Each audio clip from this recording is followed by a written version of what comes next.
జన సైనికులకి వీర మహిళలకి అందరికీ హృదయపూర్వక నమస్కారాలు. ముఖ్యంగా ఈ వేదికను అలంకరించి ఈ ప్రోగ్రాం నిర్వహిస్తున్నటువంటి వేణుగోపాల్ రెడ్డి గారికి, మన తిరుపతి ఎమ్మెల్యే ఆరణి శ్రీనివాసులు గారికి, నా స్నేహితుడు అజయ్ గారికి, డాక్టర్ హరిప్రసాద్కి, కిరణ్ రాయల్కి, కోట వినుత, కీర్తన, నాగేంద్ర, సుభాషిణి, అలాగే పొంగునూరు చిన్న, నరేష్, రమణ, విరూపాక్షి, మీ అందరికీ హృదయపూర్వక ధన్యవాదాలు, అభినందనలు తెలియజేస్తున్నాను. మొదట నేను పెద్దగా స్పీచ్ ప్రిపేర్ అవ్వలేదు, కానీ కొన్ని విషయాలు మీతో షేర్ చేసుకోవాలనిపించింది. సో చాలాసార్లు చాలా వేదికల్లో అందరూ చెప్పిన మాట మళ్ళీ ఇంకొకసారి మీతో గుర్తు చేస్తున్నాను. కూటమి ప్రభుత్వం వచ్చి 7 నెలలు అయింది. ఇంకా అది చేయలేదు, ఇంకా అది చేయలేదు, ఇది చేయలేదు, ఆ స్కీమ్ రాలేదు, ఈ వెల్ఫేర్ స్కీమ్ రాలేదని నోటుకు వచ్చినట్లు వాగే వైసీపీ గోండాలకి, కుక్కలకి, వైసీపీ సన్నాసులకి ఒక విషయం చెప్పు. వృద్ధులు, వితంతువుల పెన్షన్ ఒకేసారి 1000 పెంచి 4000 1వ తేదీనే వాళ్ళ ఇళ్ళ దగ్గరే ఇస్తున్నాం. దివ్యాంగులకి రెట్టింపు పెన్షన్ అందిస్తున్నాం. ప్రతి నెల 64 లక్షల మంది పెన్షన్దారులకు పెన్షన్ ఇవ్వడానికి దాదాపు 20,537 కోట్లు కూటమి ప్రభుత్వం ఖర్చు చేస్తుంది. ఏడాదికి 33,000 కోట్లు.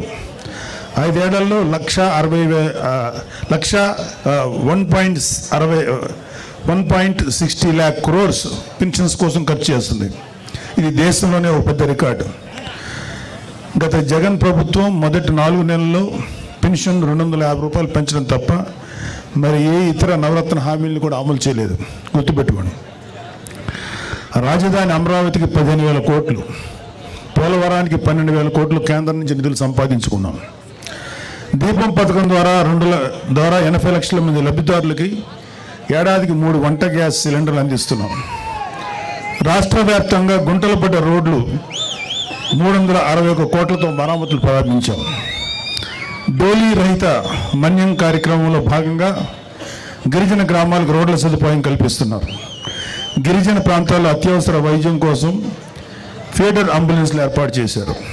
మెగా డిఎస్సి ద్వారా యువతకి 16,347 ఉపాధ్యాయ నియామకాలు, 6,100 పోలీసు ఉద్యోగాల నియామకాలకి చర్యలు చేపట్టారు. ఉచిత ఇసుక సరఫరా వల్ల పేదల మీద ఆర్థిక భారం పడకుండా చూశారు. చెత్త పన్ను, ల్యాండ్ టైటిలింగ్ యాక్ట్ రద్దు చేశారు. మత్స్యకారుల ఉపాధిని దెబ్బతీసి 217, 144 జీవోలు రద్దు చేశాం. దాదాపు 20 ప్రముఖ కంపెనీలు 6,33,568 కోట్లు పెట్టుబడులు పట్టేందుకు ముందుకు వచ్చాయి. తద్వారా 4 లక్షల ఉద్యోగాలు రానున్నాయి. 48 గంటల్లో ధాన్యం కొనుగోళ్లు సొమ్ము రైతు ఖాతాలో జమ చేస్తున్నారు. విత్తనాలు, ఎరువులపై రాయితీలు అందజేస్తున్నాం. 4,500 కోట్లతో 13,000 పంచాయతీల్లో 30,000 పనులకు శ్రీకారం చుట్టారు. ఉపాధి హామీ పథకం ద్వారా 7,315.74 కోట్లు కేంద్రం నుంచి విడుదలయ్యేలా చేశారు. విశాఖ రైల్వే జోన్కు 52 ఎకరాలు పూర్తి హక్కులతో కేటాయించారు. విశాఖ ఉక్కు పరిరక్షణకు చర్యలు తీసుకుంది. ఫ్యాక్టరీ పునరుజ్జీవానికి కేంద్రం నుంచి 11,440 కోట్లు కేటాయింపులు జరిగాయి.